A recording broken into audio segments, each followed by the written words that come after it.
have your name is on the sheet. Just identify yourself.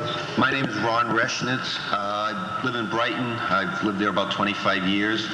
I also work at the Boston Tobacco Control Program. I'm one of the compliance officers for the City of Boston.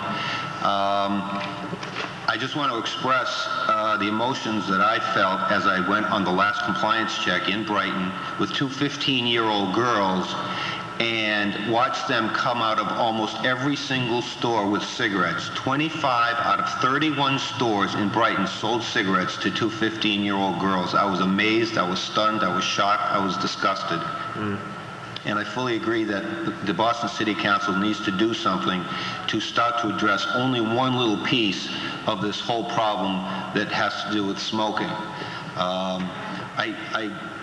I'm not sure if Dapper O'Neill recalls, but approximately 20 years ago, I had the pleasure of debating you on a television station in Worcester regarding a statewide effort to restrict smoking in public buildings.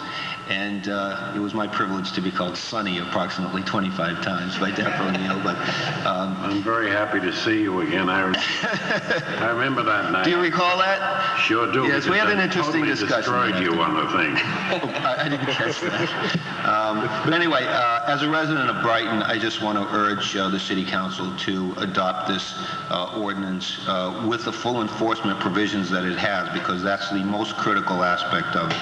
Yeah. Thank you for those alarming statistics, and I'm sure our good counselor from Austin Brighton was really awakened by those. Well, I've had the distinct opportunity to discuss with Brian on the corner of Washington Street and Parsons Street outside of Palace Spa, which is the most abominable example of marketing tobacco products to kids and the general public. They have almost 40 tobacco advertisements in that store. Wow. And in any event, I'm getting long-winded, okay. So nice to see you, Brian. Thank you very much. Gentleman right here, I'm sorry, you have a question? Before we have our compliance officer leave, I too was quite interested in your testimony. You know, we have existing laws on the books, city law, which does come along with a series of fines and other penalties. Are you familiar with the existing ordinance? Which ordinance are you referring to? It's the ordinance which prohibits the sale of tobacco to minors. It also prohibits the use of vending machines without lockout devices. Have you cited, do you have the authority or responsibility to cite any violation? We really have no enforcement power, and that's why this ordinance is so important. What's the point of making laws if you have no intention to enforce it? And what kind of a message does that send to kids to know that there's a law and that adults don't care about enforcing it and don't care if they go in and buy cigarettes or not? Are you employed by city government?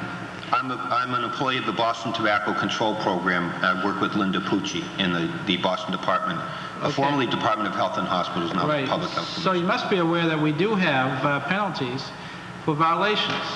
Well, we have penalties, but nobody really wants to have the courts and the police involved in adjudicating these kind of situations, and that's why I'm not aware of a store being taken to court under the state system and being fined the 100, the 200, or the 300 based on which. Well, you know, that's why I'm really asking you this question, because based on the legislation, it's the Public Health Commission's responsibility to enforce the law and to cite violators and to bring them to court. And you're telling me that that doesn't happen, and you're one of the compliance officers who's supposed to do this. Exactly. You can't enforce compliance with the law if the system itself doesn't want you to. The City Council is the system, the State House is the system, and the system does not want us to enforce the law. Otherwise, they would give us the power to do it. That's why we're here today. The system is now contemplating giving us the distinct authority and the support in doing that. Well, let me tell you that if you're saying that the City Council is the system, we're telling you that we want to have it enforced. We have laws on the books which even include the prevention of vendors from selling any tobacco at all if they have had a series of 3 violations. That's on the books today, and you're telling me that that's not being enforced, and you're saying the system, i.e. the City Council and others, don't want to have it enforced. Well, we voted. The majority of the City Council passed this ordinance. It's on the books. We want to have it enforced. It was the first law signed by Mayor Menino. And if it's not working, we certainly want to strengthen it, but we don't want to have any city employee with the responsibility of enforcing the law to say that, well, the system doesn't want him to enforce it. Let me give you a clear message right now. Enforce the law, whether it's this one or another one.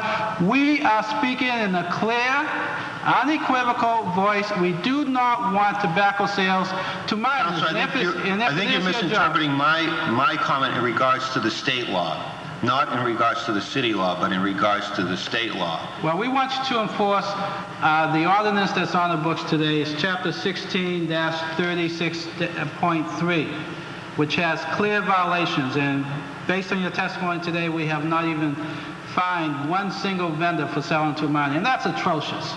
And I'm not laying the blame with you or anyone else, but what I am saying is that if there's any confusion in terms of where this body stands, we're on record. We don't pass laws just to burn, to use a few trees to put the laws in this binder called the city charter. We want and expect this law to be enforced. And if you are the individual charged with that responsibility, then we will give you more ammunition to do that, but we want to have it enforced. Thank you, Councilor. I appreciate you. But I just want to make one comment, and I forgot to make mention of this in the beginning of the hearing. The city council hearings are now televised, and so this hearing today is being taped to be televised at some later date. So I just wanted to warn you, those who haven't testified already, and forgive me for not telling those who have testified that, the cameras are on you, okay? Thank you. And Councilor Conley? I think Councilor Yancey is absolutely correct when he says if we have ordinances on the book that are designed to control youth access to tobacco, they should be enforced. But I think that the Boston Tobacco Control Program, which is funded through a grant by the 25-cent cigarette tax, is not an enforcement agency. It is simply an agency that is designed to, well, why don't you tell us what your agency's purpose is for existence? In other words, your title is compliance officer, but you're not like a tobacco cop who's supposed to go out there and cite. You'd have no enforcement. In some areas, I can create enforcement with certain leverage that I'm able to apply. For example, in restaurants that are not in compliance with the Massachusetts Clean Indoor Air Act. I should point out that in terms of enforcement, I'm only one of 2 compliance officers for the Tobacco Control Program in the city of Boston, and I'm part-time. You wouldn't have much enforcement of the laws in the city of Boston if you had 10 police officers. And so part of this legislation requires funding for the Tobacco Control Program to do proper enforcement. If we pass the permitting aspect and we don't provide any funds for compliance officers like myself to go out and do the actual enforcement, then again, the system will have passed a law that has no teeth in it and will not allow us to do our jobs. And this is the point that I'm trying to make. I think right now the laws that are on the books that are designed to penalize retailers for selling to minors are criminal in nature. They require a complaint to be made out in a district court. Exactly. They require a summons and an arraignment and a proof beyond a reasonable doubt, and all of those things that we understand are criminal in nature. This ordinance creates a civil mechanism by which, the civil standard is by a preponderance of the evidence. It doesn't require court intervention. It requires simply bureaucratic intervention. And I think it just makes things a lot cleaner and easier, if you will, for enforcement. Exactly. That's why non-criminal disposition is essential in this ordinance. And that's the way things are in the liquor industry. So that's why you'll periodically find out that the Boston police goes to 10 or 15 or 20 area bars with some cadet who's under the age of 21, and they do a sting, and if the people sell to this underage drinker, then they are brought to court with criminal penalties, I believe. So I'm not totally familiar with the alcohol. Okay. All right, Councilor Yancey, and after your comments, we're going to move quickly and end this hearing. Thank you very much for your indulgence, Mr. Chairman, but this is a critical point because we do want the laws to be enforced. The legislation calls upon the Board of Health or its enforcement officer to enforce these regulations, and the violations and penalties are very clear. As the compliance officer, have you filed a complaint against any vendor that sold to those 15-year-old girls? What did you do after you found them in violation? What steps did you personally take to rectify the situation, if anything? Personally, the department sent letters to the stores that sold and the stores that didn't sell. And we basically, as Linda Pucci testified, we were able to announce in the newspaper and basically tell the community who's not selling. But That's not much of an enforcement were provision, there other and I steps? agree with you. Were they cited according to the legislation for the violation? No. And why not? Because, as Councilor Connolly said, that's a criminal disposition, and the community does not support that. Well, The public is not going to say, sure, let's involve judges and let's involve police and that's just not going to happen. And I don't mean to say by the books that you're not correct, Councilor, and I certainly don't want to be here arguing with you. But unfortunately, the reality is, and not only in Boston, but in all the other communities in Massachusetts, you'll hardly ever see that happen. Okay, so Because the public doesn't support it. They don't want it costs money for judges, it costs money for police, it costs money for prosecutors, and everybody will tell you they'd rather have it spent on, rapists and muggers and everybody else. I apologize for Let me cut this Going on discussion so long. off right now. Prerogative of the chair. I want us to move this hearing on. If you can have some future discussion on enforcement. just one final point, Mr. Chair, and I apologize to everyone here who may be running behind time. Mr. Chairman, if we have individuals, even if it's just one or two, who's charged with the responsibility of enforcing the law, and they're telling us that the system, the society doesn't want the law to be enforced, then what are they doing here?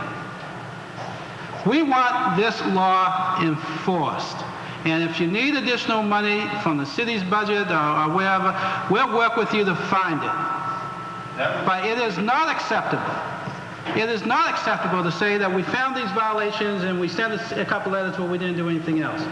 We have laws on the books which have to be enforced, and we have individuals such as yourself who's charged with that responsibility. And you should come back to us and suggest that you need additional resources. I'll be happy to champion that cause. Well, let me just cut off this Thank you. discussion Thank you, right Mr. now. Chairman.